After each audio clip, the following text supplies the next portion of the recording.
Bueno, buenas tardes a todos. Vamos a dar comienzo a la segunda y última sesión de la jornada de hoy, el workshop, también podemos decir taller,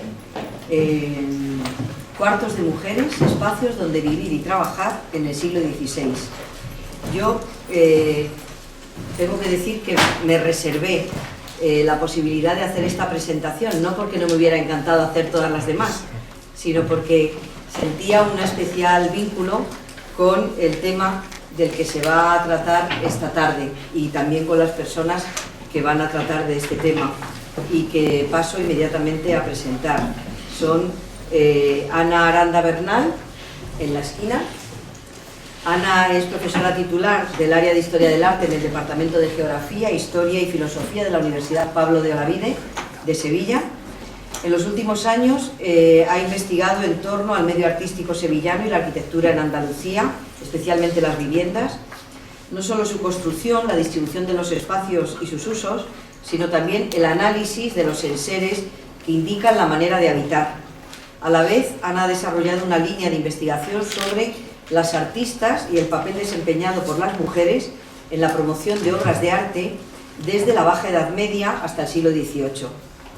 Junto a ella, María Núñez González, que es doctora, acaba de leer su tesis, enhorabuena, nos va a hablar ella de su tesis a lo largo de la intervención, sobre casas y otros espacios habitables en la Sevilla del siglo XVI,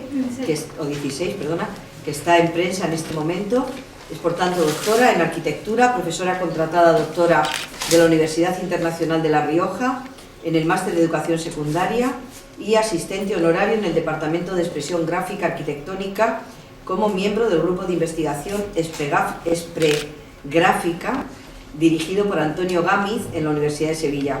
Colabora además con la catedrática Elena Díez Jorge en el proyecto Vidarcu de Puertas para Dentro de la Universidad de Granada, aportando publicaciones y colaborando en exposiciones y encuentros científicos. Actualmente es jefa del Departamento de Tecnología e imparte clases en el Instituto de Enseñanza Secundaria de Olivares, Sevilla. Bueno, decía que para mí es una ocasión especial. Quiero decir que aprovecho ya que estoy aquí y que tengo un micrófono, que todo el seminario está siendo para mí una ocasión muy especial, pero esta participación en la que falta una persona, Elena Díez Jorge, catedrática de Historia del Arte en la Universidad de Granada, persona que ha investigado y que lleva una asignatura sobre arte y género en la propia universidad, que tenía que estar aquí y que por razones de salud, que esperemos que no sean muy largas, no ha podido estar, y sé que especialmente para este seminario, lo que les agradezco de verdad, han preparado una presentación. Lo vamos a hacer en forma de taller. Yo creo que incluso si alguien quiere participar durante la presentación del tema también puede hacerlo, y quizá la novedad es que van a presentar, si no me equivoco, mucho material inédito. Entonces, bueno, creo que todo eso es para que nos alegremos todos y que ya que me calle yo y pasamos a escucharlas. Además, cogen el tren a las 8 hacia Sevilla, con lo que, si vamos a preguntar, que sea 33 revoluciones. Pues nada, bienvenidas y muchísimas gracias. Bueno, muchas gracias a ti, Beatriz. Gracias por la presentación, naturalmente, en nombre de la gente. Luego tú te lo agradeces también por tu parte. Y bueno, gracias a todos ustedes, a tu gente que también trabaja y bueno, que ha organizado esto tan magníficamente. Bueno, yo voy a empezar hablando precisamente, retomando lo que ha dicho Beatriz sobre el grupo de investigación, porque en realidad hoy estamos trayendo los resultados. ¿Está encendido? No se oye. ¿Me acerco más? A lo mejor tienes que apagar el otro. Ahora habla. ¿Ahora hablo? No. Pero poniéndome más cerca tampoco, a lo mejor es que no funciona. A mí se me oía, cámbiate de sitio. Sí, se te oía muy bien. No se escucha. Ahora no se mueve. ¿Este sí? No. Bueno, pues ya lo he dicho ya, pero es que, ¿sabes qué pasa? Que Espera, el ordenador tiene que habla poder- ahora. Pues dale ahora. ¿Ahora? ¿Ahora? A ver. Dale otra vez. Habla ahora. Es que aquí tiene un botón que pone frío, que a lo mejor es que anula todo. Intenta hablar, Ana. ¿Se me escucha ahora? ¿Ahora sí? Por la megafonía, ¿no? ¿No? Hombre, es que sé que, aunque intente gritar, al cabo de 5 minutos se me ha venido otra vez la voz abajo. Sí, claro.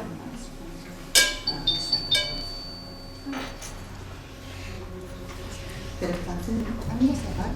Sí, se apaga. Es que se apaga solo. ¿Ahora? No sé si se va a apagar solo.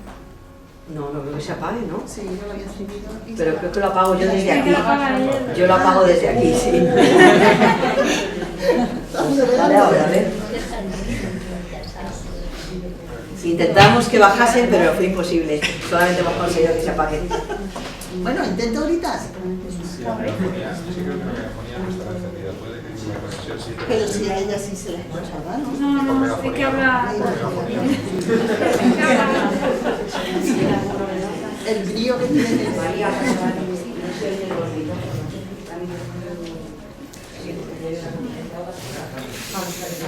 Los agradecimientos tampoco se habrán oído. Nada. Nada, sigue adelante. A Beatriz y a todo lo demás. Bueno, como estaba diciendo, yo quiero comenzar explicando que los resultados de investigación que vamos a traer y que efectivamente son inéditos surgen de un proyecto I+D que ha terminado en diciembre de este año, pero que esperamos que tenga continuidad. De hecho, lo hemos solicitado para mantenerlo durante más tiempo, y que se titula De puertas para adentro. Fue un título que pensamos mucho. Vida y distribución de espacios en la arquitectura doméstica de los siglos XV y XVI. Y la investigadora principal es Elena Díez Jorge, de la Universidad de Granada. De verdad que a Elena le habría gustado muchísimo estar aquí. Ya vino el año pasado, disfrutó enormemente, disfrutamos las dos. Pero bueno, todas las palabras, todo lo que vamos a decir, tanto María como yo, surge del trabajo de las tres, con lo cual, bueno, digamos que el resultado está aquí, ¿no? Ha sido un proyecto de investigación muy fructífero. Durante el año 2017 organizamos un congreso internacional, hemos terminado un libro que ya está editado, a punto de salir a la calle. Hemos comisariado una exposición que ha viajado también bastante, que ha estado en Málaga, en Jaén y en el Hospital de Santa Cruz de Toledo, y que realmente ha sido muy interesante porque al poner sobre planos, sobre objetos, un gran número de enseres, digamos que nos ha dado una perspectiva de la guitarra de la casa desde un punto de vista distinto y verdaderamente, hombre, nuestra finalidad era la divulgación, evidentemente, pero hemos aprendido también mucho con ese proceso de trabajo. A pesar de todo lo cual, es un tema que no se agota, que no se ha agotado en absoluto en lo que hemos trabajado. Queda mucha tarea por hacer y, por ejemplo, el asunto que traemos aquí hoy es una de esas tareas que en realidad ahora está comenzando y que nos tiene un poquito fascinadas. Veréis, la arquitectura sevillana del siglo XVI ha sido objeto, estoy hablando de arquitectura sevillana del siglo XVI, con lo que fue la ciudad en esa centuria, pues ha sido objeto de un estudio extenso y profundo desde hace mucho tiempo. No vamos nosotras a inventar cosas nuevas en ese sentido. Y también la arquitectura residencial, que como es habitual, y ya se dijo algo de eso ayer, resulta la más perjudicada por el paso del tiempo. A pesar de lo cual, y aunque esta es una conversación que tenemos María y yo todavía, muy enmascaradas por el paso del tiempo, por reconstrucciones y por reformas posteriores, sin embargo, se conservan en el Centro Histórico de Sevilla bastantes más de las que pensábamos que había al inicio de este trabajo. A pesar de eso, a pesar de ese conocimiento que se tiene de la arquitectura del caserío sevillano del 500, cuando María defendió su tesis doctoral en 2017, la riqueza documental que dio a conocer y naturalmente su tratamiento, luego van a ver ustedes cómo trabaja ella los planos, produjo un salto cualitativo fundamental en el conocimiento del caserío, que además es modelo para el de otras tantas ciudades de Andalucía y en algún caso de América también. Ella nos va a explicar ahora en qué ha consistido ese trabajo y cómo nos ha permitido visualizar de una manera maravillosa cientos de casas. Es que cuando ahora nos hable de las cantidades realmente es sorprendente, es apabullante. Cientos de casas que ha podido redibujar y que vamos a poder ver, todas ellas habitadas durante el siglo XVI. Así que yo voy a referirme ahora a otras cuestiones introductorias antes de cederle la palabra, un poco de carácter más general. Cuando a mediados del siglo XX se aborda el estudio de la vida privada y lo cotidiano, como imaginarán, la casa se convierte en un tema de investigación fundamental por su papel esencial en la socialización. Sin embargo, no ha sido tan frecuente como desearíamos analizar la relación entre las funciones sociales que tienen lugar en la vivienda y la estructura física del espacio, de los espacios de esas casas. Porque la casa no es un cúmulo de estancias con cierta interrelación entre sí, no lo es ahora, no lo era en el siglo XVI. Eso es algo en lo que todos tenemos experiencia. Las casas realmente son modelos organizativos que se rigen por reglas y por convenciones que van variando además a lo largo del tiempo y que determina, por ejemplo, el tamaño de las estancias, el lugar en el que se ubican y la configuración de esos mismos espacios. Lo que pasa es que ese conocimiento tradicional de la arquitectura doméstica sevillana al que me estaba refiriendo al principio, que ya digo, es extenso y es profundo, no ha tenido nunca esa orientación, sino que ha tenido un carácter muy formalista, que era muy necesario por otra parte, que nos ha acercado sobre todo a técnicas constructivas, a materiales, a modelos estilísticos. Ahora bien, con ese objetivo de interpretar los procesos de socialización que se producen en las viviendas y que nosotras tenemos, pues nos parece evidente la necesidad de llevar a cabo un análisis de la casa desde otra perspectiva, con otra mirada. Y sobre todo, eso es muy importante, suscitando las preguntas conducentes a explicar determinadas construcciones espaciales y la definición de términos. Y ese nos parece, mejor dicho, nos parece que es un foro muy adecuado para eso, para con otra perspectiva, con otra mirada, abordar este tipo de estudios. Porque la vivienda es un contenedor, pero a la vez es un productor de emociones, donde se construyen las relaciones de género, a eso nos dedicamos fundamentalmente nosotras, se consolidan y a veces también se transgreden esas relaciones de género. Y porque vamos a comprobar cómo determinados espacios quedan ya definidos desde el mismo siglo XVI por una cuestión de género, que parece que es algo novedoso que estamos poniendo en perspectiva hoy en día. Bueno, las pistas estaban ahí y este es un asunto que vuelve a asombrarnos, como cuando nos dimos cuenta cuando terminamos nuestros estudios de que no solo desconocíamos la existencia de mujeres artistas, es que ni siquiera nos habíamos preguntado, no nos había extrañado su inexistencia. Bueno, pues algo así ha ocurrido con los servicios de mujeres. Una expresión polisémica que aconsejo no teclear en Google porque salen otras cosas. No habíamos caído en la cuenta de que los documentos ya informaban sobre la manera de usar las viviendas, de cómo las mujeres las usaban y de las funciones de un buen número de las estancias. Y no es que los documentos lo comunicaran con expresiones técnicas difíciles de entender, sino sencillamente describiendo esos espacios con la palabra mujeres, así de directo, así de invisible, como tantas veces. Es decir, pongámonos en situación.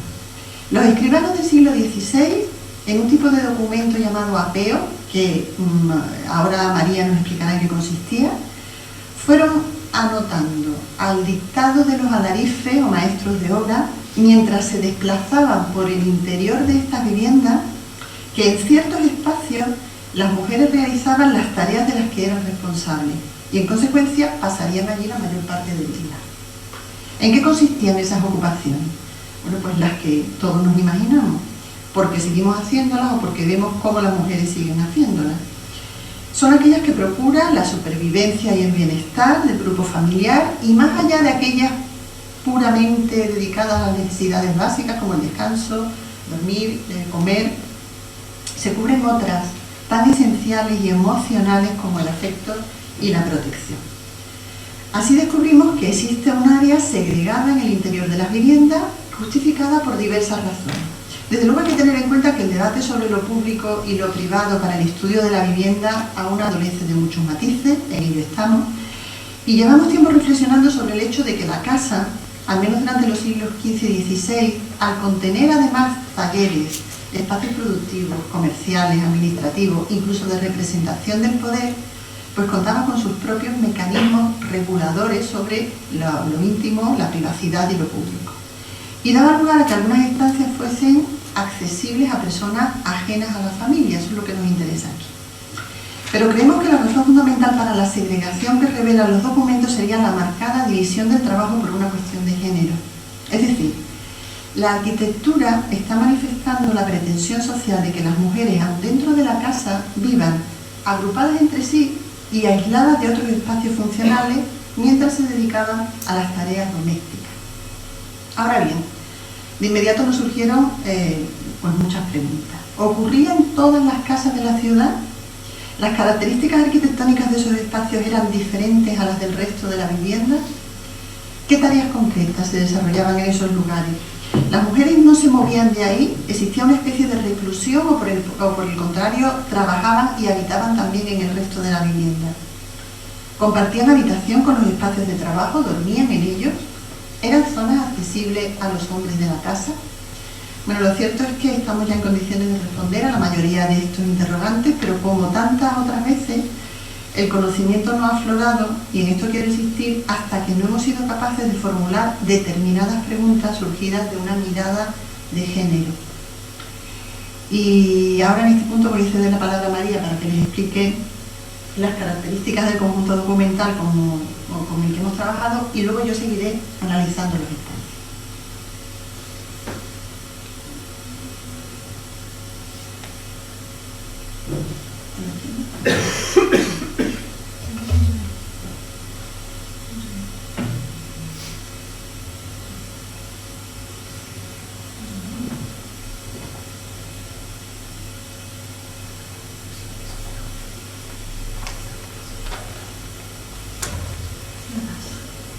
En la pantalla del ordenador se ve perfectamente. Ah, no, pero es porque habréis tocado que claro eso aquí.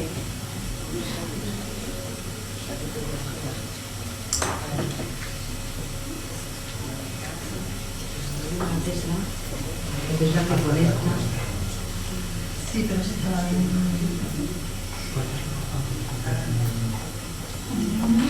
Aquí, espera. Ahí la ves. Sí, lo he determinado. A ver si es que esto no anula. No. No, eso funciona total.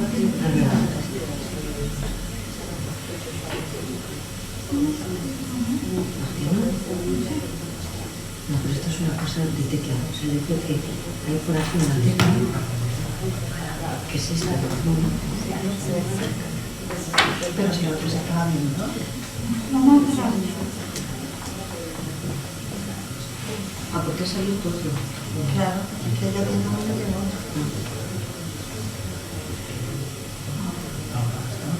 Vale, perfecto. No, Sí, sí, claro, hay que abrir.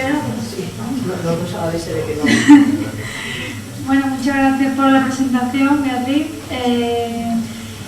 Siguiendo la línea de Ana, vamos a hablar de los servicios de mujeres, ¿vale? Mi tesis, para poner un poco antecedentes, yo empecé a trabajar en esto en 2012. Empecé con una pequeña parte de Sevilla, utilizando una documentación parcial, porque luego vi que se ampliaba bastante. Entonces, empecé en 2012 con la Collación del Salvador, cuya publicación la tenéis ahí, se llama La Casa Sevillana del siglo XVI en la Collación de San Salvador.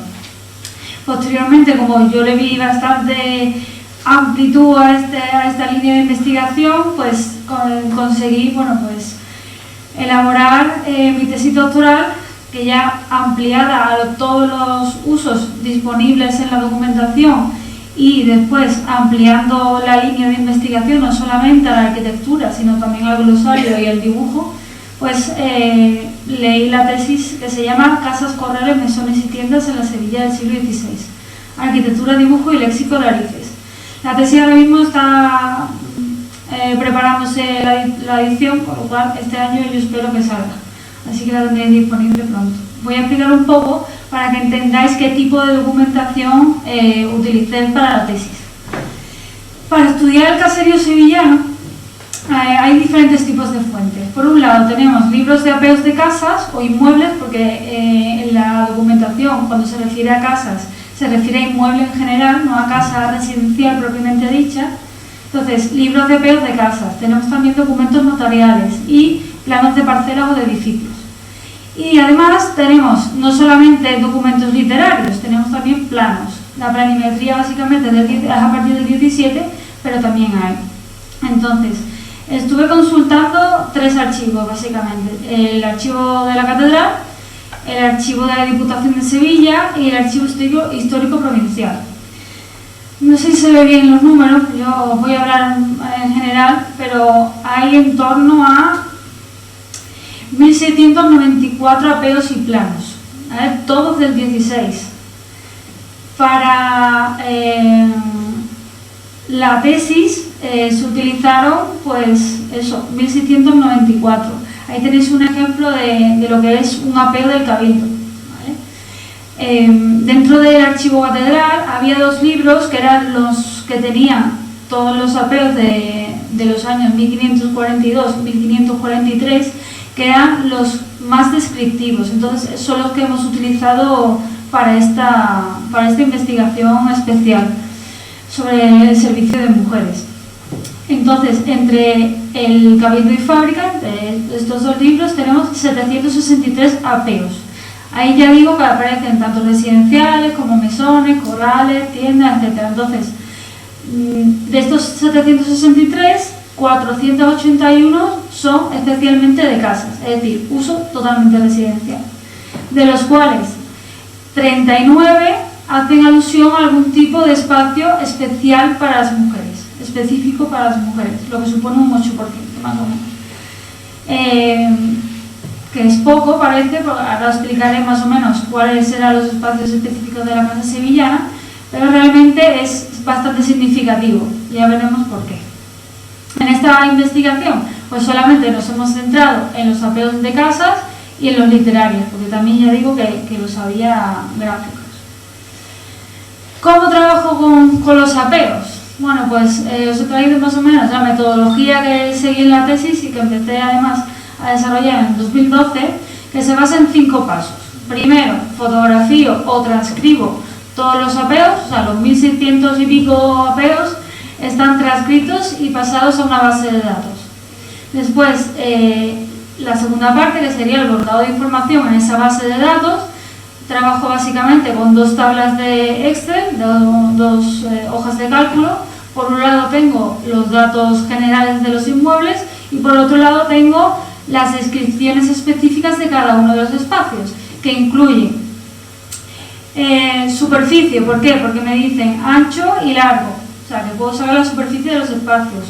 Tengo también la estructura, es decir, me dicen el número de vigas que tiene cada espacio, con lo cual, haciendo un estudio estructural, puedo saber cómo se configura todo el espacio. Entonces, tarife, efectivamente, por dónde va caminando de la casa, me dice a la derecha está, ahora veremos un ejemplo. Entonces, con esa descripción tan detallada, no solamente de la estructura, sino de la organización espacial, paso a dibujar la casa, ¿vale? Los inmuebles. Tengo 2 opciones. Por un lado, puedo identificar la parcela gracias a los datos generales sobre situación, porque me dicen en qué calle está, a qué lado de la calle está y los linderos que tiene, con lo cual muchas veces puedo fácilmente identificar la parcela actual en el parcelario actual. O por el otro lado, primero tengo que dibujar la casa y con el dibujo sitúo la parcela. O sea, hay 2 maneras. Entonces, para dibujar, pues esto es un apeo, no sé si se ve bien. Bueno, este es cortito.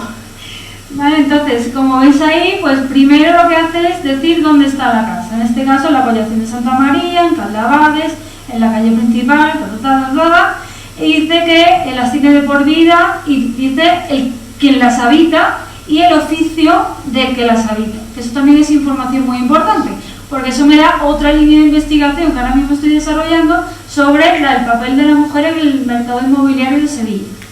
Porque muchas, ya estoy todavía trabajando sobre ello, pero cerca del 30 y tantos % de este tipo de inmuebles los arrendaban las mujeres.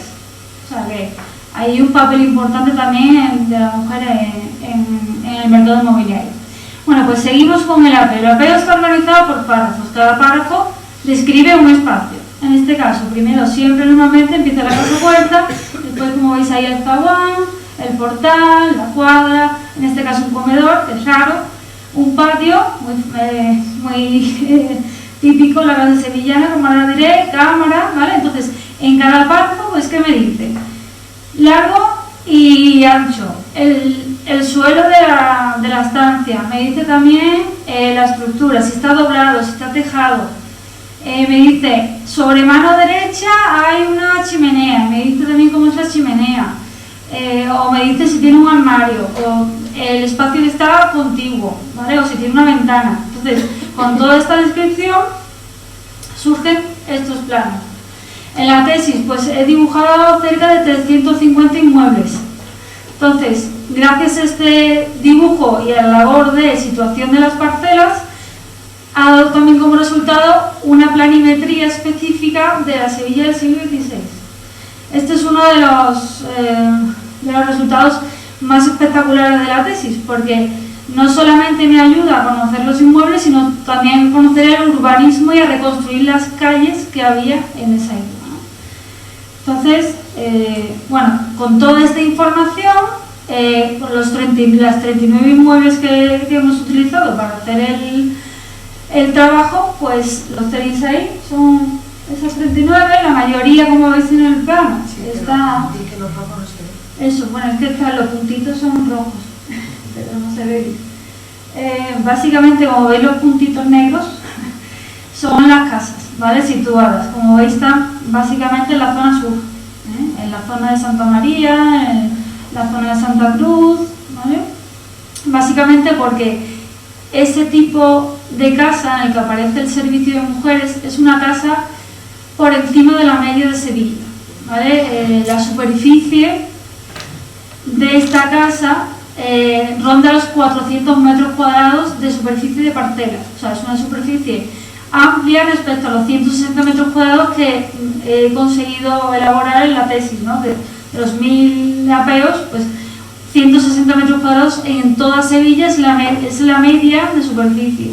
En este caso, los servicios de mujeres están en casas grandes, ¿vale? Como ya hablaremos más adelante. Entonces, aquí además veis un ejemplo de casa con servicio de mujeres y bueno, básicamente era lo que quería decir, sobre todo el tema del tipo de casa. Vale, sigue.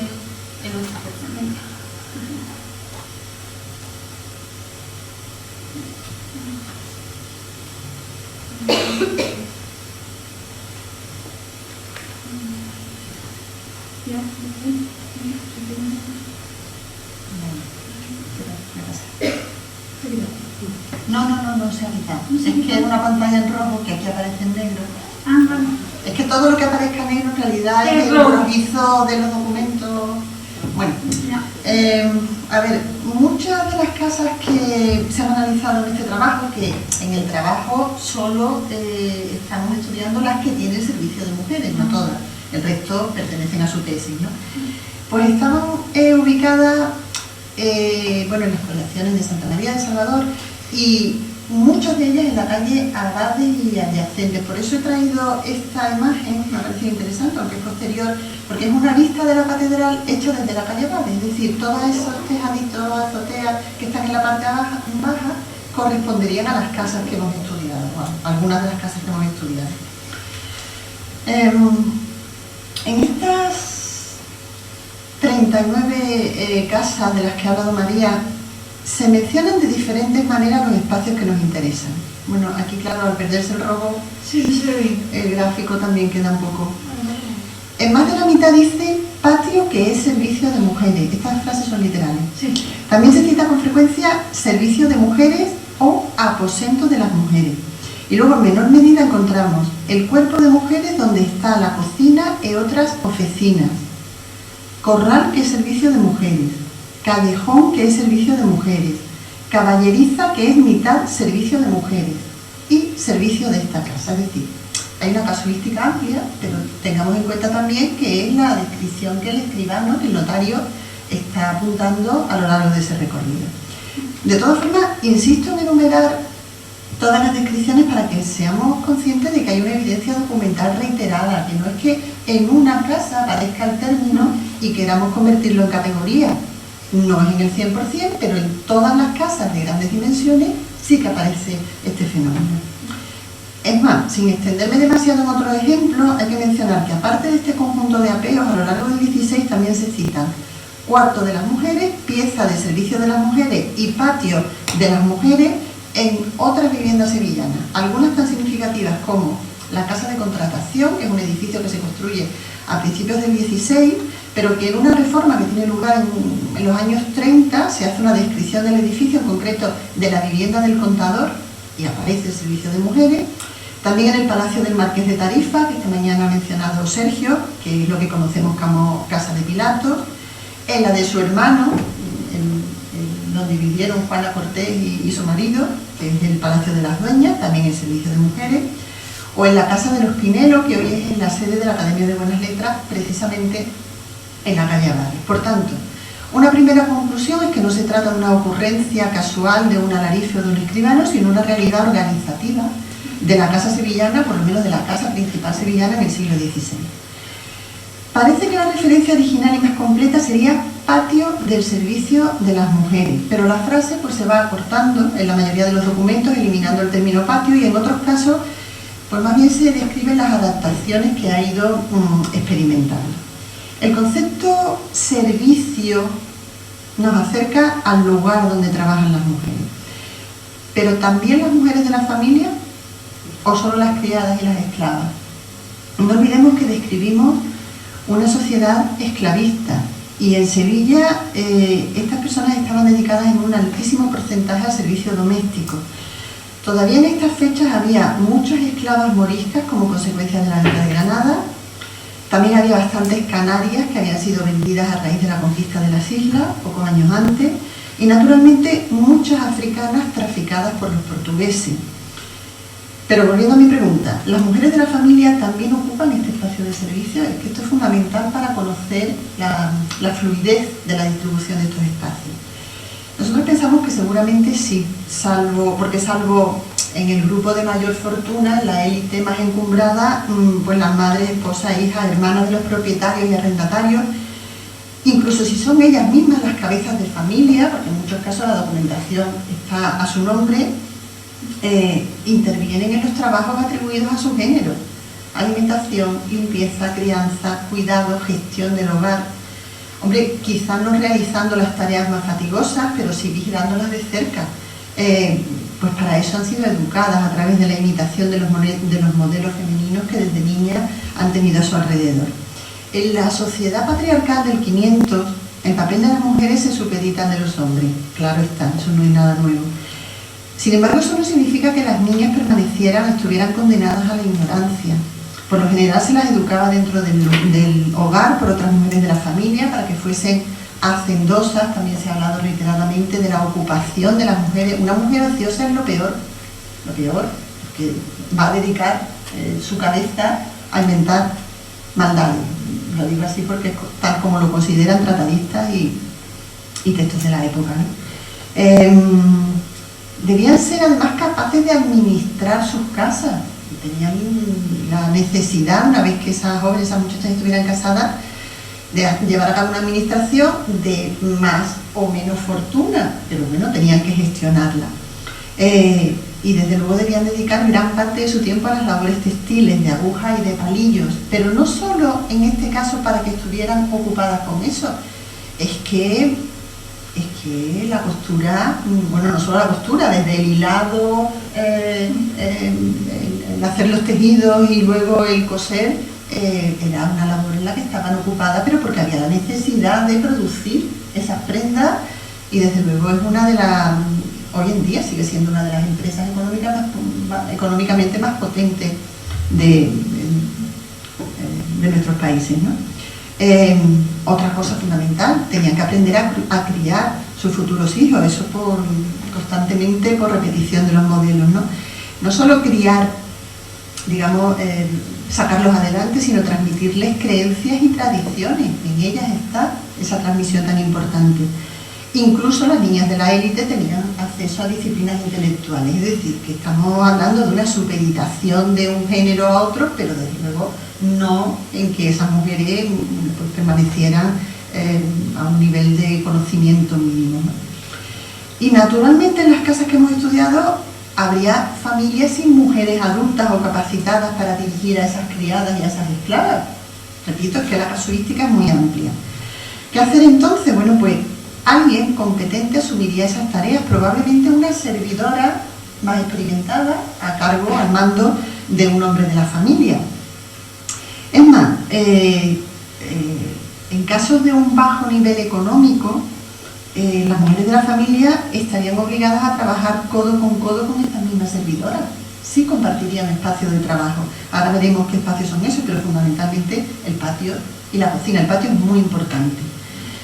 O bien todo lo contrario, una mujer, una dama de elevada posición, pues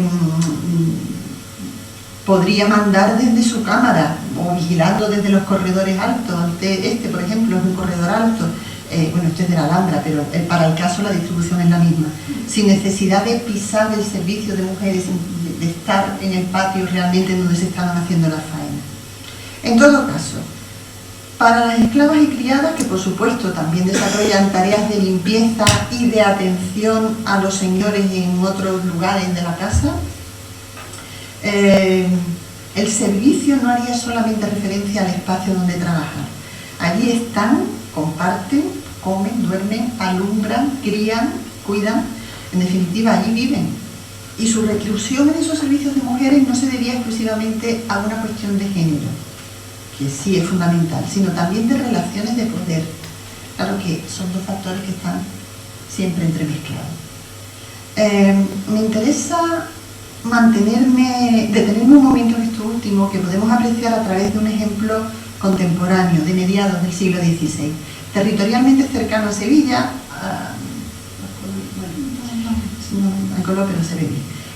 y que por fortuna es muy explícito. Es una residencia de la élite, por tanto de un nivel social diferente a la mayoría de las casas descritas en los ateos, porque aunque los tamaños sean similares, desde luego la categoría social es distinta, ¿no? Pero es que facilita mucho comprender la definición del concepto servicio de mujeres. Se trata del proceso de construcción del Palacio de Gibraleón, en cuya memoria con las directrices que se dan al arquitecto se refieren las tareas que las mujeres desarrollaban en la vivienda y los espacios que las acogían. Por lo que merece la pena aprovechar su minuciosa descripción para entender el uso general. Aquel palacio fue ideado por el marqués de Villamanrique, aprovechando los restos de una fortaleza medieval en esa villa, la de Gibraleón, que hoy es de la provincia de Huelva, entonces era el reino de Sevilla, para edificar una residencia en la que se instalaran sus sobrinos, los marqueses de Gibraleón, que además iban a heredar el importantísimo ducado de Béjar. Vivirían allí, por tanto, una pareja joven, recién casada prácticamente, que luego va a tener 6 hijos durante los años que la habitan, durante toda la vida de la marquesa, y el marqués ya se va muchos años después de enviudar. Además de muy numerosos servidores.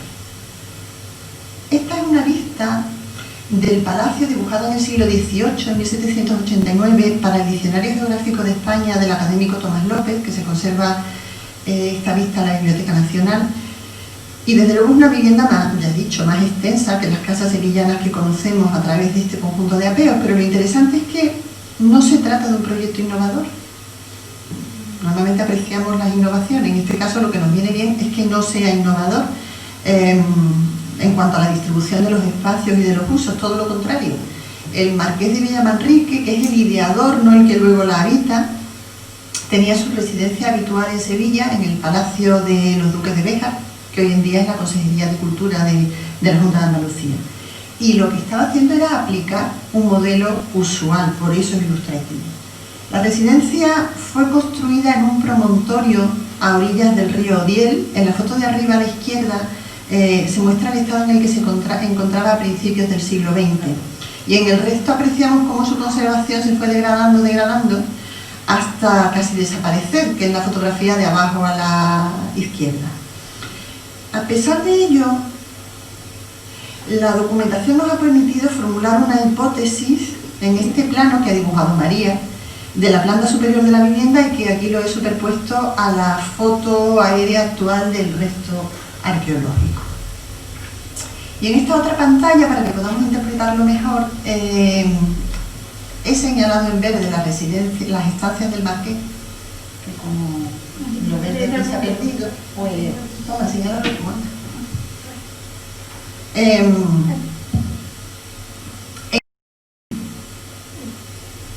la cámara de la Marquesa, el espacio intermedio es la sala principal que compartían ambos. Como ven tiene acceso desde el corredor y permite acceder a las cámaras del Marqués y de la Marquesa. Y en rojo, eso negro, están marcadas las habitaciones contiguas ocupadas por los niños y las mujeres del servicio. Y voy a ir citando de abajo a arriba, en esa crujía lateral que he marcado en rojo, las instrucciones que en el siglo XVI se dieron al arquitecto. Había que construir, empiezo por abajo, 3 recámaras para las amas de cría, se entiende. Otras cámaras para que labren, labrar es el sinónimo de bordar, de coser, las dueñas, y las recámaras para que duerman. Un corredor donde puedan salir las mujeres a tomar el sol y tender sus paños, literal.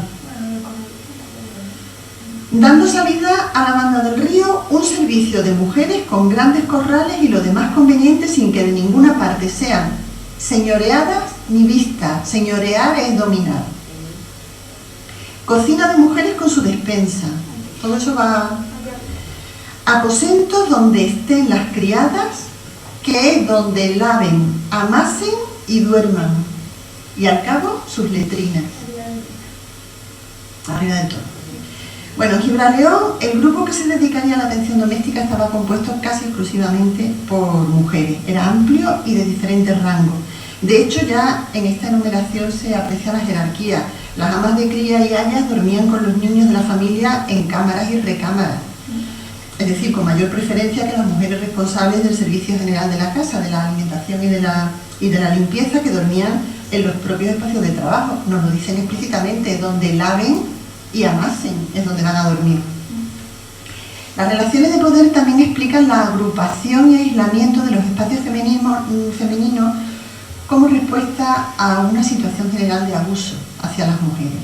En la sociedad profundamente desigual del siglo XVI, en la que es habitual aludir a los esclavos como piezas, lo digo como ejemplo, ¿qué decir sobre la desvalorización de lo femenino y la subordinación a lo masculino? Históricamente, esas relaciones asimétricas, donde una de las partes se cree superior a la otra, ponen en peligro a las mujeres.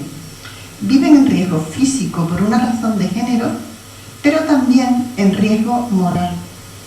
Y posiblemente ese peligro se tuviera en cuenta al distribuir y articular los espacios domésticos. El resultado es que para los visitantes y el resto de los trabajadores del señorío, se busca que las mujeres de servicio permanezcan en esta casa segregadas, excluidas e invisibles.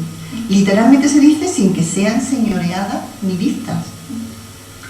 Ahora bien,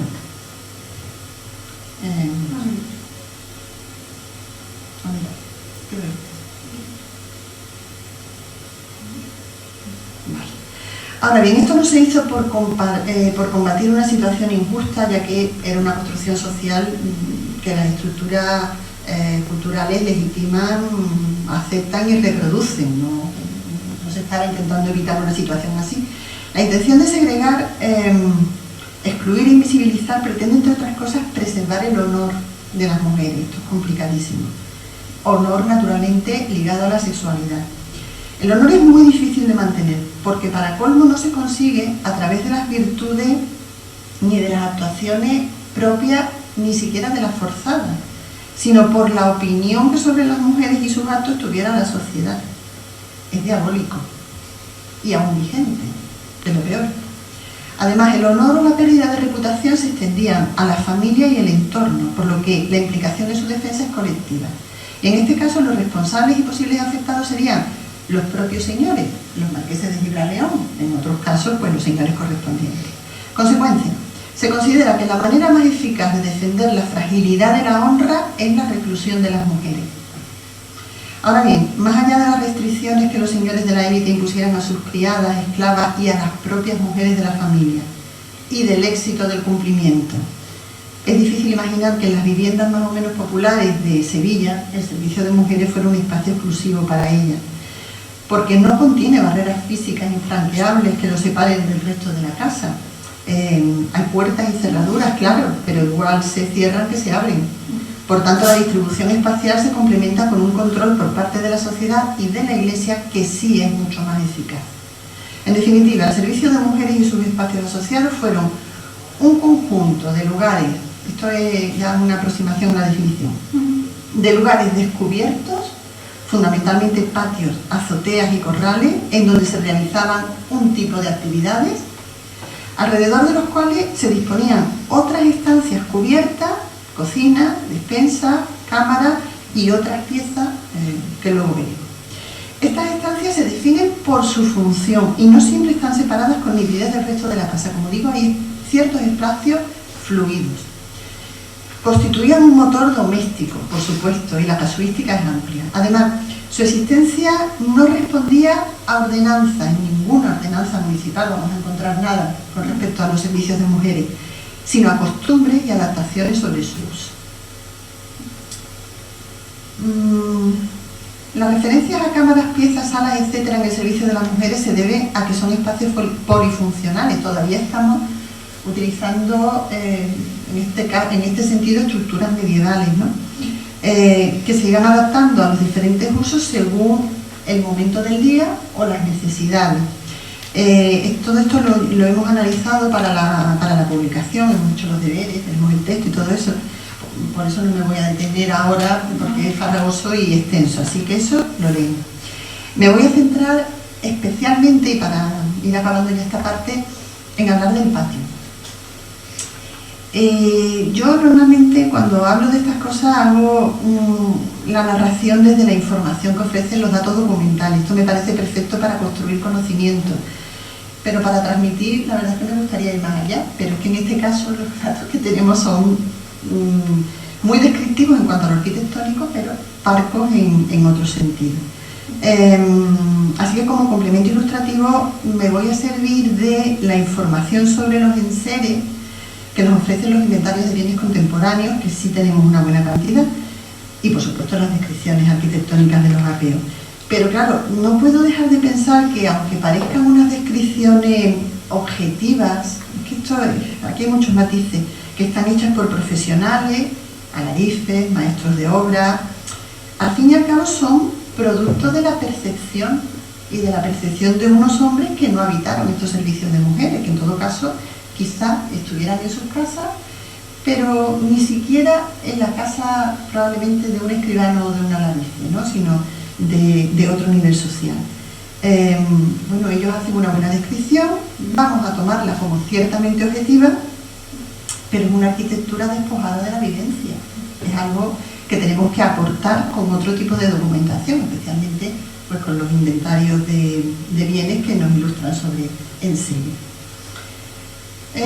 El inventario de elementos constructivos y decorativos de estas casas, en general, del conjunto arquitectónico completo, denotan inversión en la arquitectura, capacidad adquisitiva, no son las casas pobres de la ciudad. Tampoco es que sean residencias fastuosas, no es el Alcázar, ¿no? Pero es habitual la relación de ricos forjados, yesería, azulejos y pinturas, mármoles, carpintería ornamental, todo eso aparece en el apeo continuamente, hasta que se llega a los servicios de mujeres. Más allá de alguna armadura, pero más bien porque se trata de estancias nobles que han sido readaptadas luego al uso como servicio de mujeres, poco más. Esto da a entender una concepción funcional que tuvieron estos espacios por parte de los constructores y de los usuarios. También es verdad que hay que decir que estas casas, los APEO son del 16, pero las casas pueden ser del 15 o del 14, ¿vale? Tienen su historia. ¿Su propia evolución? María ha dicho ya que el patio suele ser el núcleo esencial del servicio de mujeres, que por otro lado es un elemento absolutamente básico en la arquitectura doméstica sevillana, enraizado en los modelos andalusíes y mudéjares de los siglos siguientes, pero no tan lejanos. Los mudéjares, en el propio siglo XVI. Ahora bien, el patio del servicio de mujeres no es el patio principal de la casa, sino es otro más pequeño, aunque también se encuentran tamaños muy variados. Y además dije al principio, en la enumeración de las frases, que a veces se sustituye por un corral, por un callejón, un espacio descubierto, generalmente patio, pero no siempre. Lo interesante es que el modelo distributivo de estas viviendas hace que a través del patio se circule entre unas estancias y otras. Es más, la mitad de ellos cuentan con escaleras de acceso a los corredores del piso superior, a los balcones y a las azoteas. Y alrededor del patio se sitúan las habitaciones en donde se desarrolla la mayor parte del trabajo de las mujeres, del servicio: la cocina, la despensa, bodega, casi siempre, y un corral de aves, porque lo que sí hay prácticamente siempre es gallinero. Lo de pagar y la gallina era algo absolutamente habitual. Bueno, esta casa sigue ese modelo, aunque está dibujada por Richard Ford en el siglo XIX, pero es que esa casa estaba ahí desde el siglo XVI. Este no es el patio del servicio de mujeres. Bueno, aunque yo lo señalo y yo creo que se puede entender. Este es el patio principal y de hecho al fondo está la puerta de la calle, si se dan cuenta. Podemos distinguir los elementos que describen los apeos. Hay dos portales. ¿Lo señalas, María? ¿Los dos portales? Está señalando Luis. Las entradas a las habitaciones en el otro lado, un corredor en el piso alto. Todo esto es lo que nos cuentan siempre los apeos. Y la azotea con la ropa tendida. ¿Se ve la ropa? Ahí sí, ahí arriba. Vale. Lo de la ropa tendida me interesa mucho. Luego voy a volver a... Hay dos figuras. Sí, hay dos mujeres. Luego voy a volver a hablar de la ropa.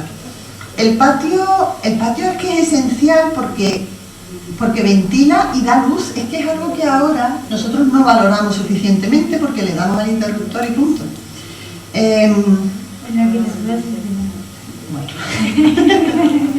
Es que a mí me gustaría evocar la oscuridad en que estaban sumidas las estancias en esta época, especialmente las del piso bajo. Es más, en los apeos se describen poquísimas ventanas. Todavía estamos en la época en la que en Sevilla se remozan las fachadas para abrir ventanas hacia el exterior. Estas casas todavía están siguiendo esa tradición mudéjar volcada hacia los interiores. Bueno, hay poquísimas ventanas, pero hay algunas. Ahora, en los servicios de mujeres, cero. Ninguna. Esto quiere decir que solo el hueco de la puerta que ilumina desde el patio, mortecinamente, unos interiores donde las velas, las lámparas de aceite o las chimeneas encendidas de las cocinas dan un poco más de luz. No hay nada más para paliar esa situación. Ahora, imaginemos Sevilla. Estos patios sevillanos, en cambio, aunque sean pequeños, aunque sean reducidos, se inundan de sol prácticamente todos los días del año. Incluso cuando llueve se puede continuar la faena en los portales de alrededor. Así que para ver bien, para coser, por ejemplo, había que sentarse o en el piso alto junto a una de las ventanas, o en el corredor del piso alto, o bien en el patio, que es donde estaban las mujeres de servicio. En el piso alto serían las señoras de la casa las que se sentarían. Y no digamos, por ejemplo, para despiojar a niños o mayores, que nos puede parecer una cosa anecdótica, pero no era anecdótico, era diario, era una actividad constante.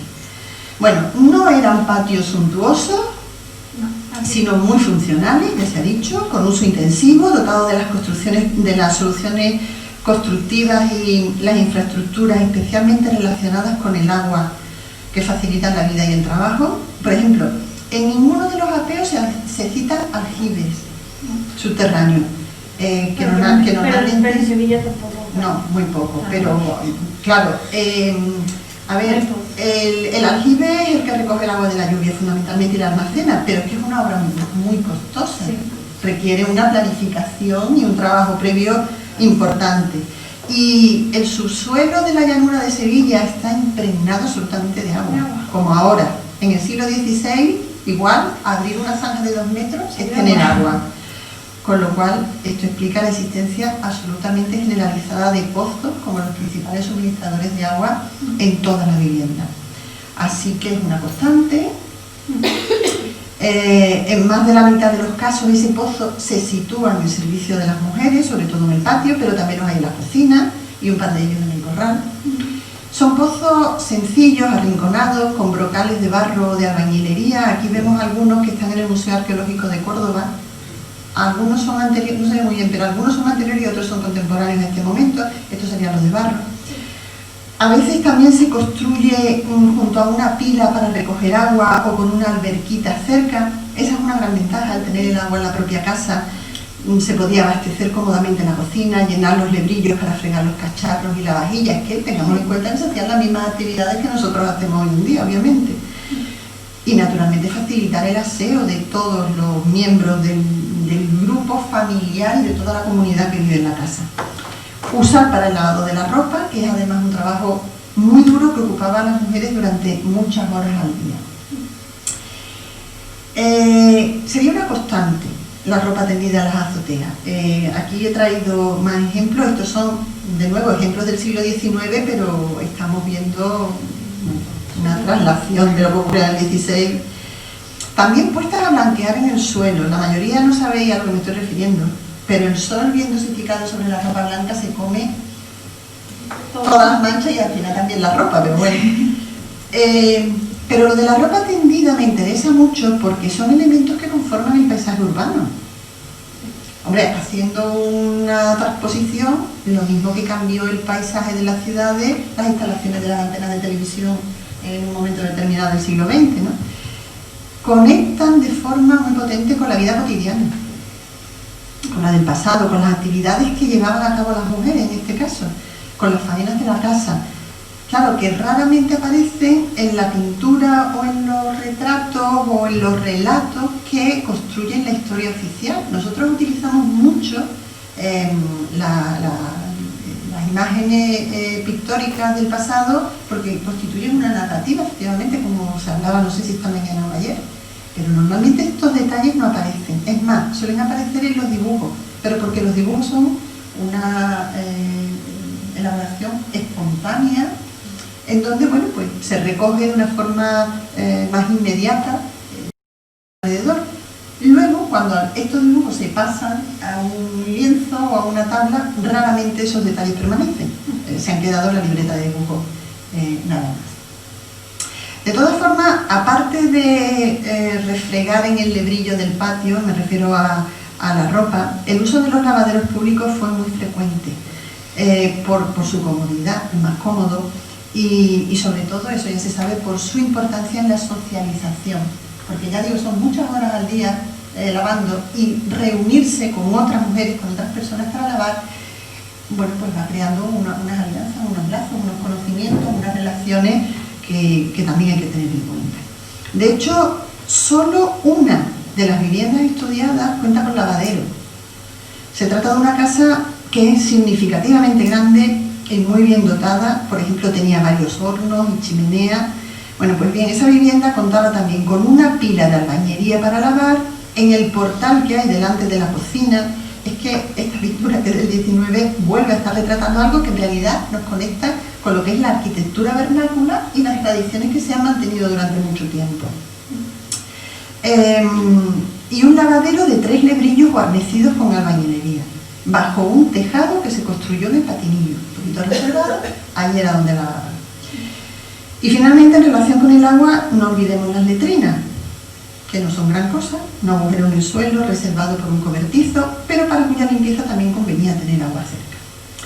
Como la utilidad de los apeos fue la descripción exclusiva de los elementos constructivos, pues no contiene referencias a los muebles, que sin ser muy abundantes en la época, que no lo eran, debían o sea, terminaban de acondicionar el uso de los patios. Objetos funcionales de traer y llevar, mesas sencillas, bancos, taburetes, sillas de mujer, esos asientos de Enea, con respaldo, patas cortas, con un cojín. De hecho, en los inventarios se cita el cojín de la silla de mujer, en los que aprovechar la buena luz pues, para hacer labores de aguja, desplumar una gallina, coger a los niños en brazos con comodidad, calentarse al solecito, sentarse a la fresca, contar o escuchar historias, esto es muy importante, en definitiva vivir. Sí, no tenía anterior. Así que podríamos definir el patio del servicio de mujeres como un lugar de paso, faena y estancia. ¿Y a qué olería? Bueno, pues empecemos por lo agradablemente aromático, a las flores de las macetas, aunque tampoco está lejos el jardín o la huerta de la casa, suele estar paredaño prácticamente, pero también olería el gallinero, las caballerizas y la letrina, todo eso también está en el entorno. Y la comida, en primer lugar porque la cocina está allí mismo, ahora lo vamos a ver, pero también porque muchos guisos y frituras se hacían sobre una nafe, que es un hornillo portátil, como este, en el propio patio. Las cocinas son sencillas, no muy grandes, con alguna excepción, pero ya digo, es que parece que son estancias reutilizadas de partes más nobles de la casa, porque además muchas de estas casas son la unión de dos o de tres, entonces. Tienen chimenea, a veces pozo, ya lo he dicho, sin luz natural más allá de la puerta, ni ventilación, pero seguramente confortables, calentitas en los meses desapacibles y llenas de vida. Ya digo, pocos muebles en la cocina, algún banco, arcas de palo, una mesa para trajinar, que suele ser una mesa basta, taburete, una estera de junco en un rincón donde se podía dormir de noche junto al rescoldo. Todo esto procede de los inventarios. Y muchos ganchos en las paredes y pendientes del techo de los que colgaban los cacharros imprescindibles para guisar y sobre todo asar. Parrillas, sartenes de hierro, ollas y calderas de cobre, cazo, etcétera, larguísimo. Casi todas las cocinas tienen acceso a la despensa y algunas casas cuentan con bodega aparte, pero no debemos asociarla solo con el almacenaje de vino.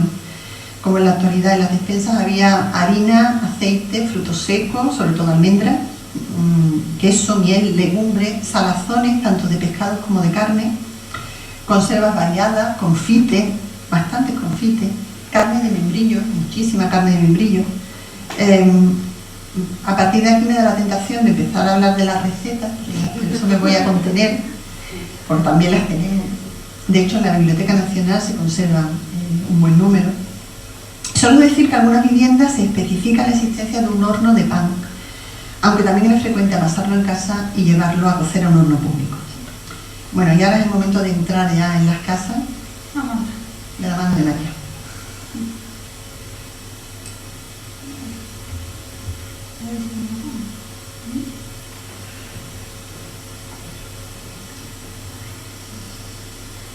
Bueno, hemos traído 11 casas, ¿vale? 11 casas dibujadas. Vamos a empezar por la excepción.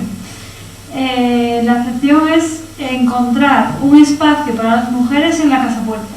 Como veis, la casa que tenéis en pantalla es más bien pequeña en relación a la media de las casas que tenían servicio de mujeres. Entonces, no tenía un espacio específico, un patio específico, porque solamente tiene un patio. Entonces, ¿dónde está? Está en la casa puerta, junto con la chimenea, porque normalmente la chimenea se asocia al trabajo de las mujeres. Entonces, donde está la chimenea, normalmente está el servicio de mujeres. Este es la excepción, ¿vale? Normalmente, como vamos a ver ahora, está un poquito más adentro. El segundo ejemplo que traemos aquí es, ya veis el tamaño de la casa, ¿no? Estamos hablando de muchos espacios diferentes, una complejidad absoluta, en cuanto a mí me costó mucho dibujar este tipo de casas, porque claro, el alarife muchas veces se movía dentro de la casa, pero a veces volvía, subía, entonces a veces era terrible dibujar este tipo de casa, pero gracias también a que se describen las zonas superiores, muchas veces te dice, esto está encima de lo que sea. Bueno, pues así ya me voy situando y voy situando la planta baja, con lo cual puedo dibujarla completamente, ¿no? Entonces, esta es bastante amplia y como veis ahí, bueno, sí, el verde es el servicio de mujeres. ¿Sí que es este? Este es el patio del servicio de mujeres. Este es el patio principal de la casa y el acceso se produce por aquí. Entonces, veis lo que tiene que andar una persona para llegar a la zona del servicio de mujeres. Alrededor de este espacio pues teníamos la cuadra, que básicamente yo creo que sería el aposento, lo que pasa es que cambiaría de uso. Perdona, cuadra no es para los caballos. Eso. Es para los caballos. No, para los caballos está la caballita que está aquí. Cuadra es una habitación cuadrada. Exactamente, ¿vale? Después tenemos también la despensa, teníamos una pieza en la que estaba el pozo, ¿vale? Y una pila, la cocina donde estaba la chimenea y un horno y otra despensa. Esta casa también es muy grande, entonces también estaba comunicada esta otra zona con los corrales, una bodega, un ancón, el portal y otro portal, ¿vale? Normalmente en los portales hay dos tipos de portales. Uno que es abierto, que es el que habéis visto en las imágenes, en los dibujos, que es el típico corredor con pilares, y este otro portal, que es el portal cerrado que yo llamo en la tesis, que es un espacio de transición amplio, que divide dos usos diferentes en la casa. Entonces, como veis ahí, hay un portal siempre dividiendo dos espacios importantes. No lo llama corredor, los corredores siempre estaban en la planta alta en Sevilla. Como veis aquí, el pozo y todo lo que ha descrito Ana, pues en la zona de las mujeres. Esta otra. Tenemos el acceso por aquí y hay que dar toda esta vuelta por aquí hasta llegar, espérate que me pierdo. Por aquí, por la cocina, se entra por la cocina, ¿vale? Entra al patio principal y entra a la cocina, que es grande, tiene un entresuelo, y después entro al patio de mujeres. Veis que es relativamente inferior en superficie al patio principal. ¿Dónde está el pozo? En esta casa además hay dos pozos, uno en el jardín, que tiene un crucero ladrillado, y otro en el patio del servicio de mujeres, que está asociado al corral, a la bodega, ¿vale? Y bueno, pues yo creo que podrían dar un paseo por el jardín, en fin, estaba como más apartado, ¿no? Lo que dice Ana, pues respecto a las salas, pues aquí está la sala principal, aquí seguramente dormirían, ¿no?, las mujeres de la casa. Después seguimos. Esta tiene la peculiaridad de que son dos casas, ¿vale? Pues ya no sé si se ve, esta sería una casa y esta sería otra. Lo que pasa es que en algún momento se unirían y conformarían un único inmueble. El servicio de mujeres está en la grande, ¿vale? Entonces, como veis, entra por aquí, la casa puerta, un patio de recibimiento, que es algo inusual, pero en este caso es así, las caballeritas. Después se entra al patio principal, ¿veis? Esto es un pasaje, un pasillito, un zaguán, no sé cómo lo llaman, que entra al patio principal. Este es el portal muy parecido al que habéis visto antes, en el dibujo, en L, con los pilares. Estos eran ochavados, muy parecidos a los que habéis visto. Y después al servicio de mujeres accedía otra vez por un portal cerrado al patio con su corredor, la cocina, la bodega y un pasaje que llevaba a la huerta, donde estaba la pila con una alberca. Y ya veis el pozo. Tenía dos pozos también en este caso, esta casa. Si queréis que describa un poco los espacios, pues ya veis aquí el patín, que dice que está ladrillado, un pozo con un ladrillado y un brocal de barro, y que tiene de largo 5 varas menos cuarta. Veis que también vienen los detalles de las medidas. Y vamos a seguir.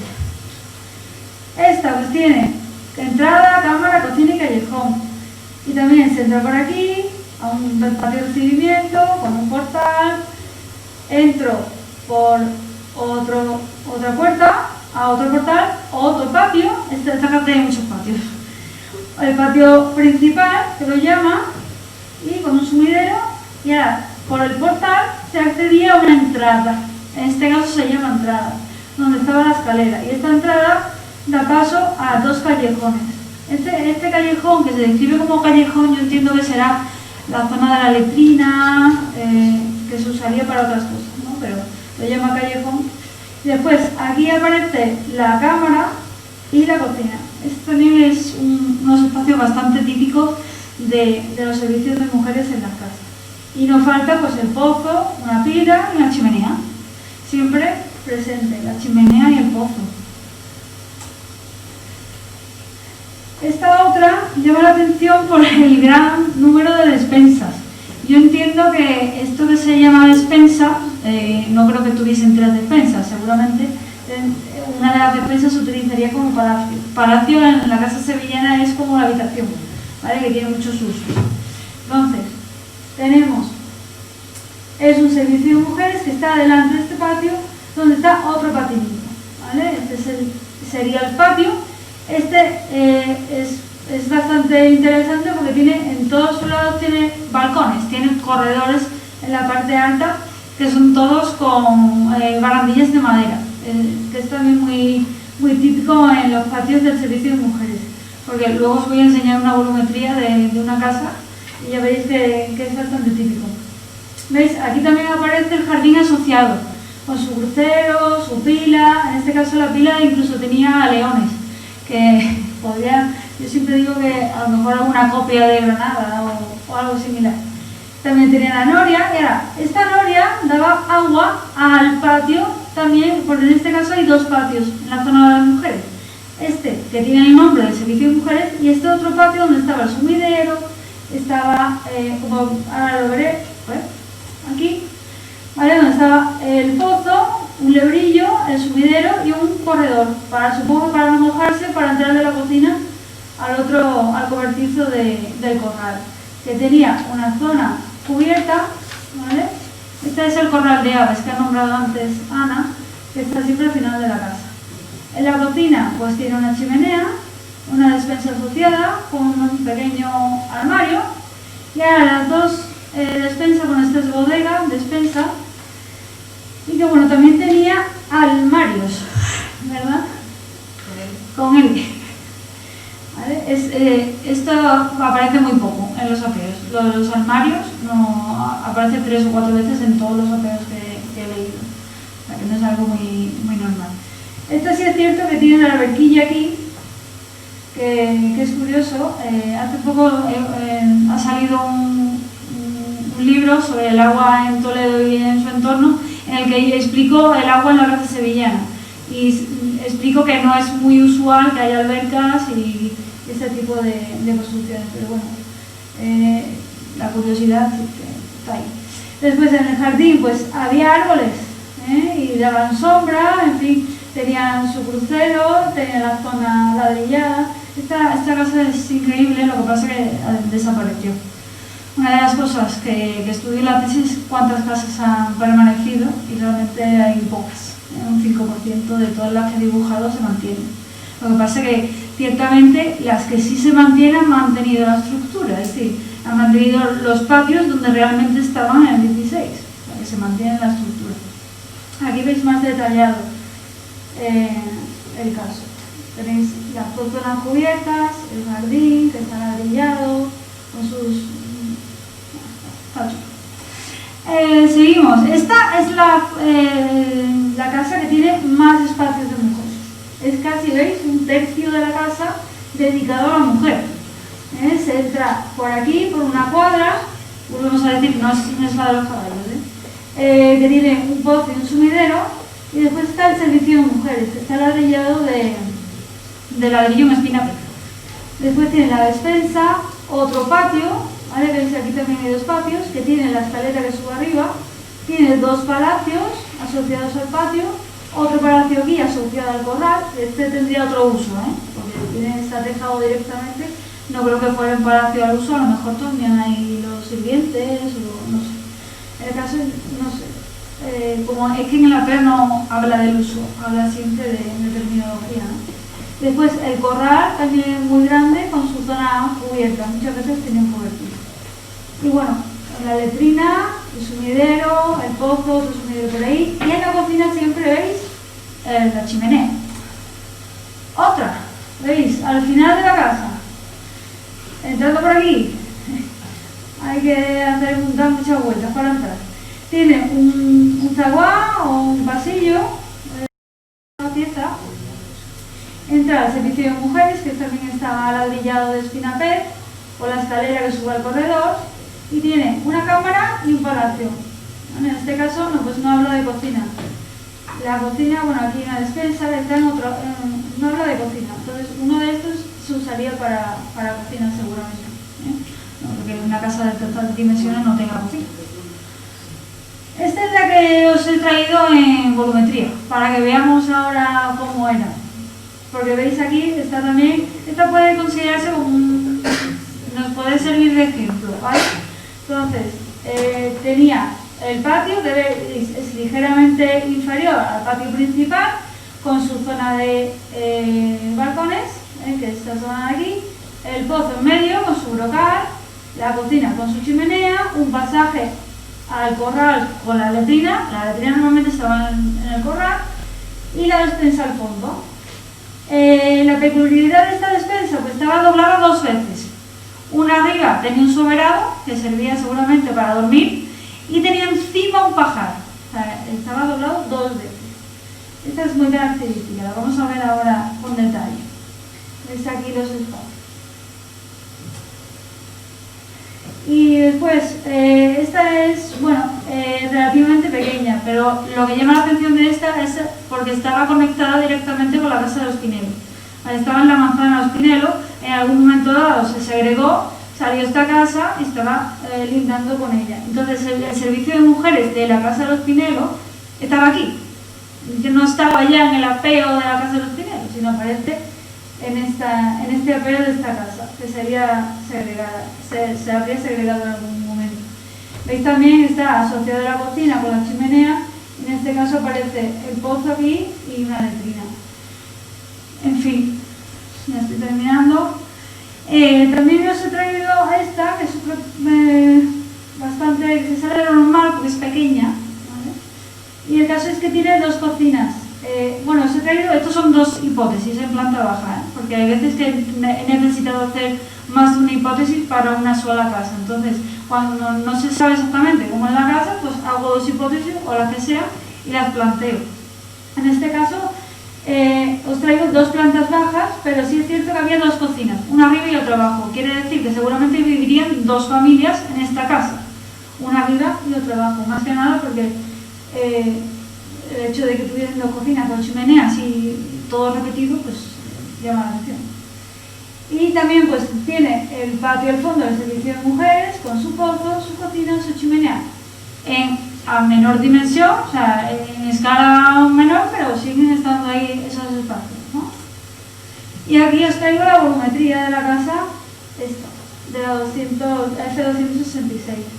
No sé si os habéis dado cuenta, pero el código es el código que yo le he puesto en la base de datos.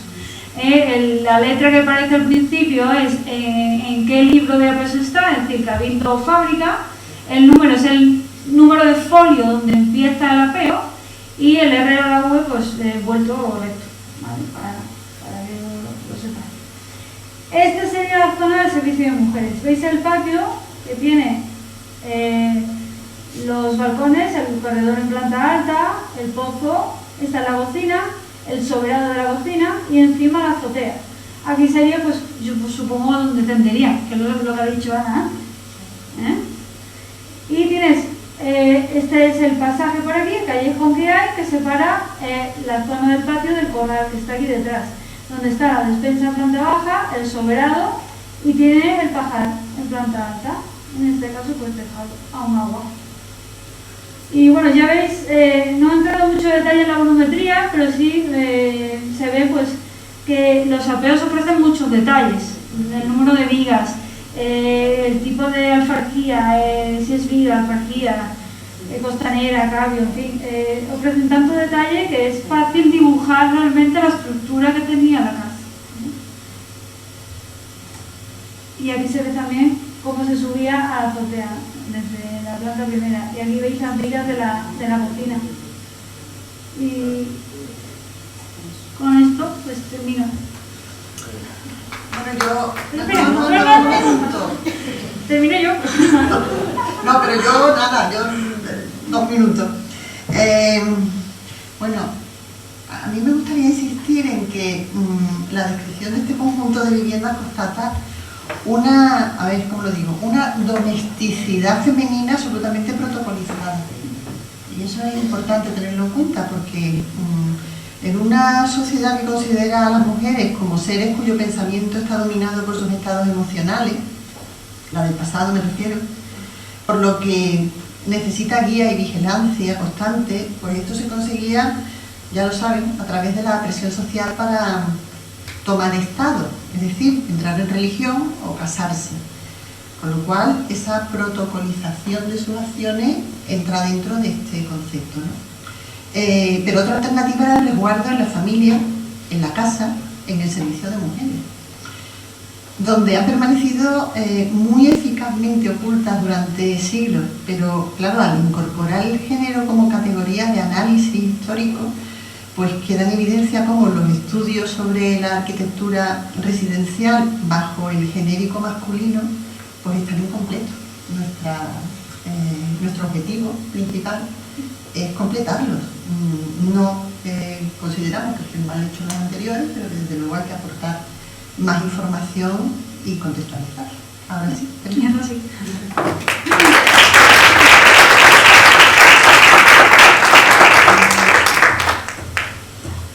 Si hay alguna pregunta que queráis hacer o...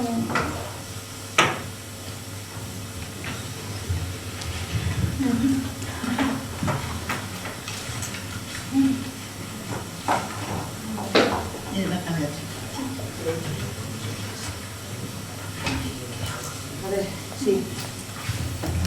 Lo que estaba traduciendo manuscritos que eran cartas que las mujeres iban a los escribas para que les escribieran pues, o a sus amigos, a sus conocidos, etc. Yo creo que este tipo de información no existe. No. Vale. ¿Qué va? No, hombre, podría aparecer alguna, pero sería algo tan excepcional que... Pero no, como conjunto documental y como...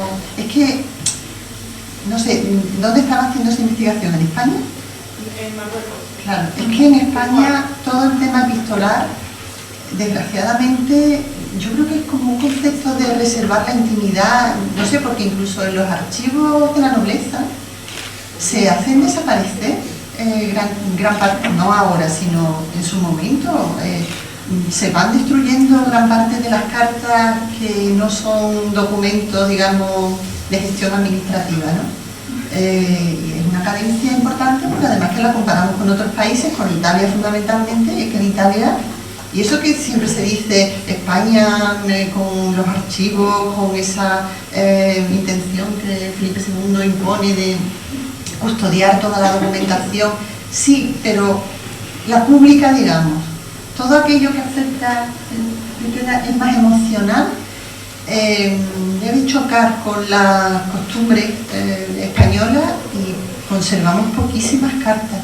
Y desde luego de estos grupos sociales menos vamos, no tenemos nada, ojalá.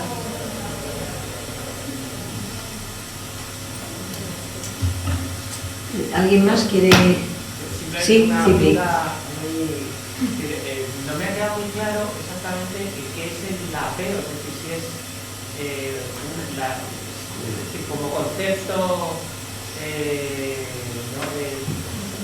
de documentación, ¿a qué se refiere el término, ¿no? Es decir, porque apeo suena a apear, apoyar, ¿no? Sí, eso hay que detallarlo. No es apeo de apear una casa, sino el apeo es una descripción cualitativa y cuantitativa de una casa que se hacía cuando o bien cambiaba de manos la casa, como sucede en este caso, porque pasa de manos particulares a la iglesia, instituciones eclesiásticas o otro tipo de instituciones como las hospitalarias, que también he utilizado.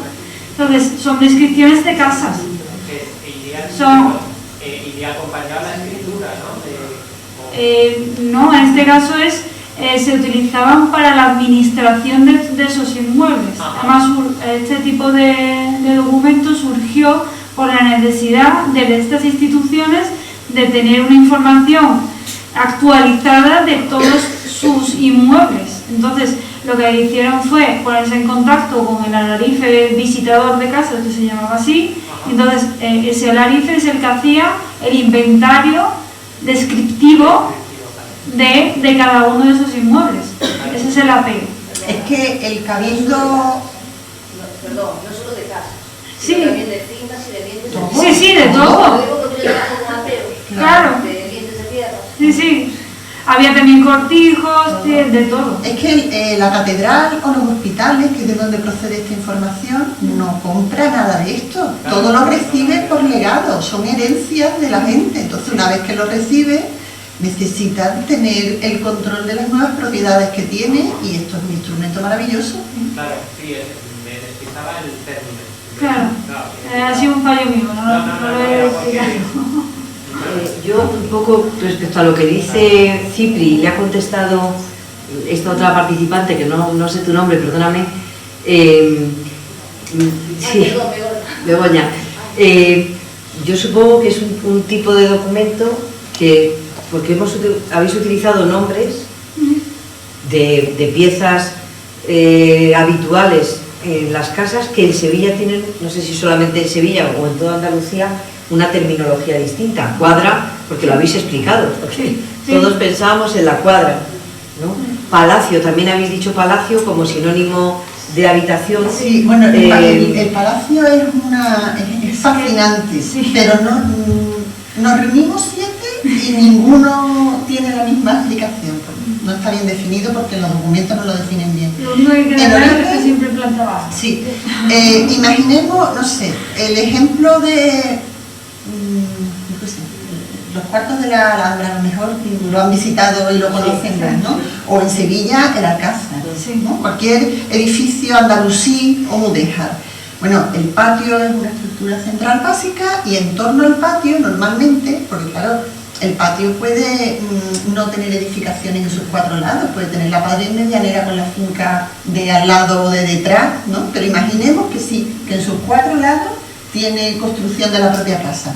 Bueno, pues entonces lo que va a tener normalmente es una sala del tamaño de la galería, le llamamos portal porque en la época se le llama portal, una sala alargada, un salón alargado, y en los 2 extremos 2 habitaciones cuadradas, que corresponde a la intersección con el otro pasillo-galería del otro lateral. Entonces, ese palacio, que en realidad lo remontamos a Alfonso X, que él es el que dice que, a ver, en origen es en casas importantes, en casas que intentan entroncar con residencias palaciegas, es donde reside el poder del señor de la casa, que puede ser el rey o puede ser el dueño de la casa o un conde, un duque o quien sea, ¿no? Entonces, esos salones son palacios, pero luego se va degradando y a lo mejor en la casa esa lo que vive es un zapatero y tiene un palacio. ¿Pero por qué? Porque es ese salón alargado que ocupa la crujía de cada uno de los lados. Entonces, por eso no nos ponemos de acuerdo, porque dependiendo de la época, del tipo de documentación que manejemos, del tipo de casa, la verdad es que cambia tanto la funcionalidad que nos confundimos, pero realmente a lo que habría que ir es a lo físico del espacio, lo estructural. Da el patio, tiene la puerta principal del patio, es alargado y a veces está doblado y otras veces no está doblado. Y en Sevilla está en planta baja, pero en Granada está en planta alta. Claro, bueno, es que nos parece hoy en día que de Sevilla a Granada nada más que 200 kilómetros, pero son 2 reinos y 2 culturas radicalmente distintas. Entonces... Esa terminología básicamente es Sevilla. Y además se define, si queréis saber más sobre esto, en el libro de Lincoln, La Revolución del Salvador, aporto bastantes datos sobre estos elementos que se repiten, y en la tesis con nosotros.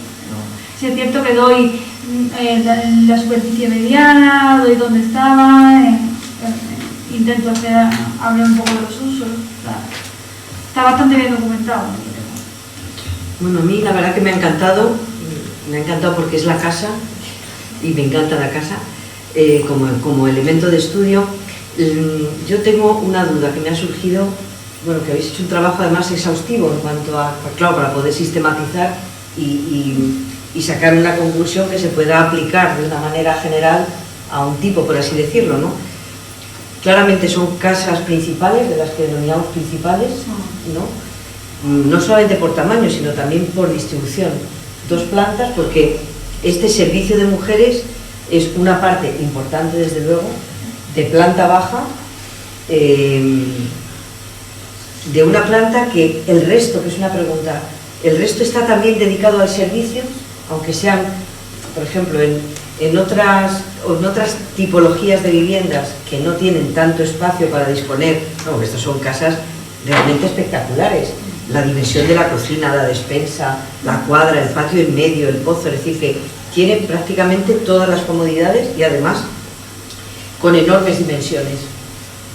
En esa planta baja, que entiendo, que es lo que pregunto, si toda ella era de servicio, es decir, en una de las casas sí hemos visto que había una caballeriza, que además se veía muy bien a la entrada, ¿no? con los muretes de, no sé si los pesebres o los muretes de los... Entonces, en el resto, porque también habría criados masculinos al servicio de la vivienda, ¿no?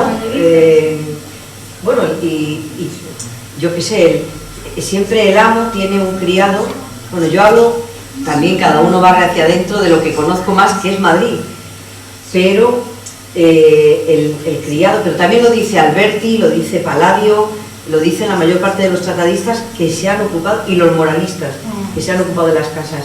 Y el señor tiene que tener un criado de confianza, que a veces duerme con él, sí, o que tiene una cámara en la parte de los criados. Es decir, el resto de la planta baja de estas viviendas principales, que no se destinaba a servicio de mujeres, ¿sabéis qué usos tenía o no? Vamos a ver, en el resto vive la familia o se utiliza para las otras funciones que tiene en la casa, de comerciales, de talleres, habría tiendas, sí. Todo eso, además suele aparecer también. Sí, los criados, claro, es muy interesante lo que tú dices, porque para el servicio masculino no hace falta reservar espacios. Ellos se mueven por toda la casa. No hace falta recluirlos para cuidarlos o para... No, y porque es un tipo de servicio que no exige ninguna infraestructura, claro, como una chimenea o un pozo. Por ejemplo, además la polifuncionalidad de los espacios sigue siendo la medieval. Sí. Los señores duermen siempre con servidores en la misma cámara. Sí. Eso es todo lo contrario. Nosotros podríamos pensar que nos resta intimidad, pero es el servicio absoluto. Al lado de la cama principal hay un jergón en el suelo o una estera donde duerme, pero tanto la criada de la señora como el criado del señor, porque tienen que estar 24 horas a su servicio. Cualquier necesidad que tengan, ahí están para ellos. La gran, digamos, el personal imprescindible, porque luego hay otros muchos que vienen y entran y salen, efectivamente son los que se dedican a los animales.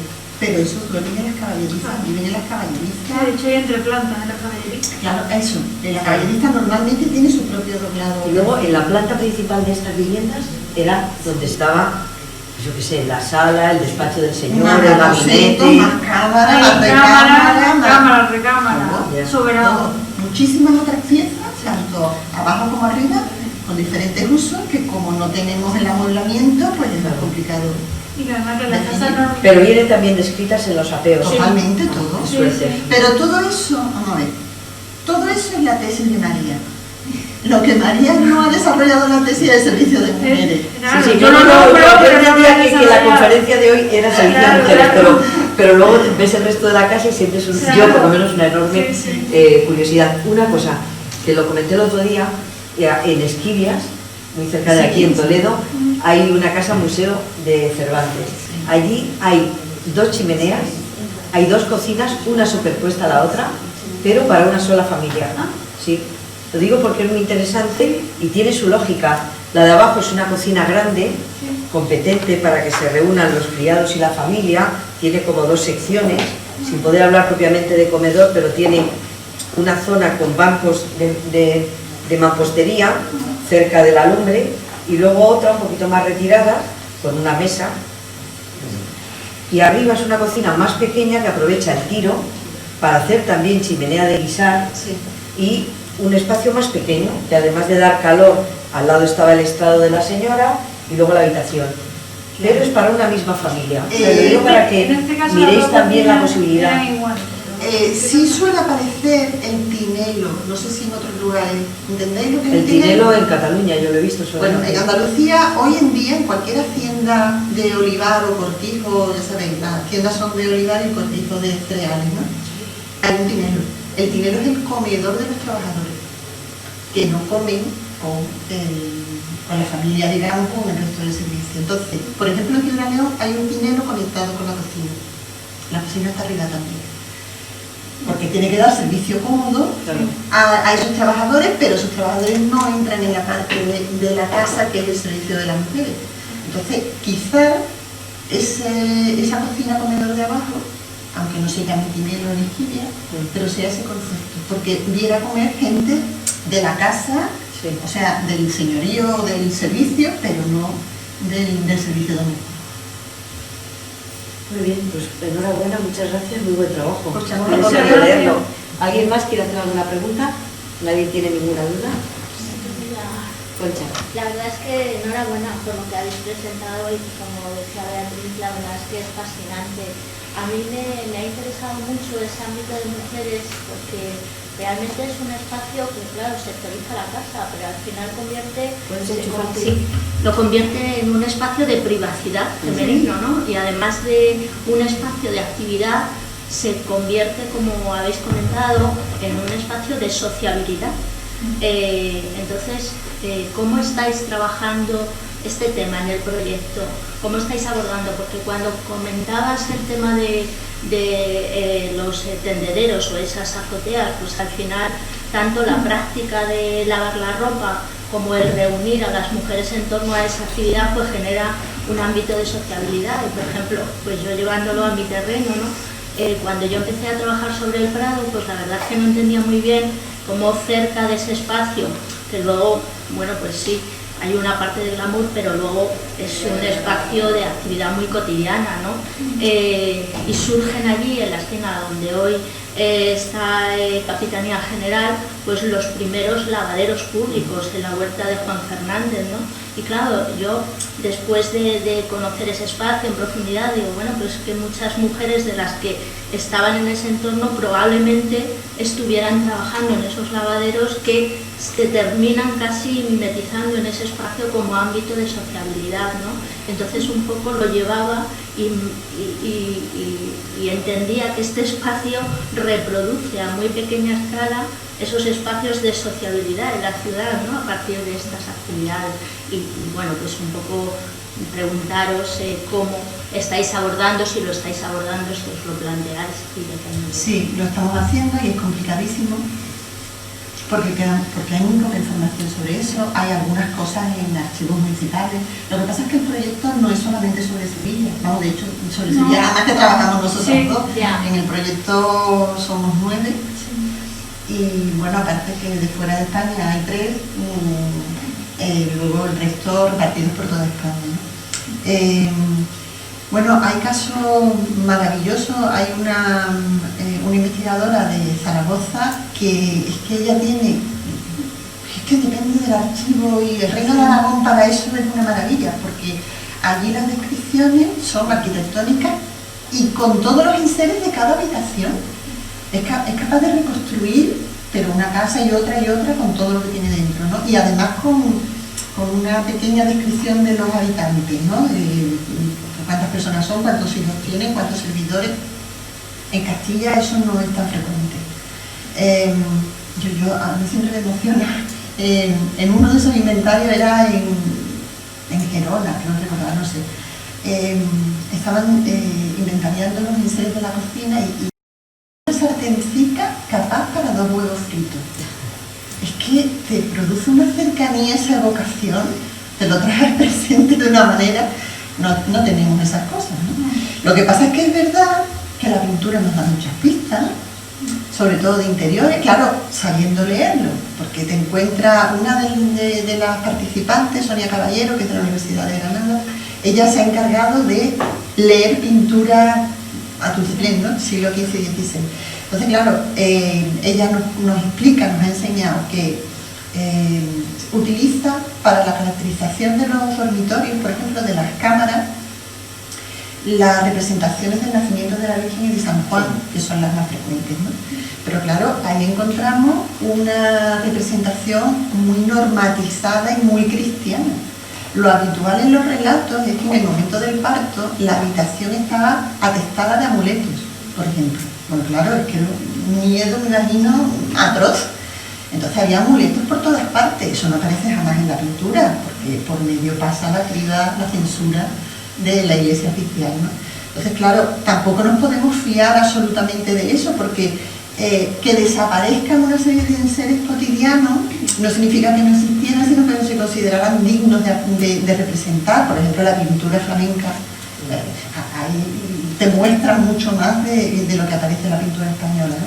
Entonces hay que analizar lo que vemos y lo que no vemos, pero a través de otras fuentes, sobre todo literarias, relatos de otro tipo, podemos aportar, por lo cual utilizamos los inventarios, utilizamos los repertorios de imágenes que tenemos a nuestro alcance y aquella documentación normalmente municipal que te da algunas pistas pues a través de ordenanzas o de reparos, pues al final va fundiendo, es un puzzle, lo va fundiendo un poco todo, pero tampoco tienes para todas las ciudades, y nosotros fundamentalmente trabajamos en el Reino de Castilla, porque bueno, Sevilla es Castilla, ¿no?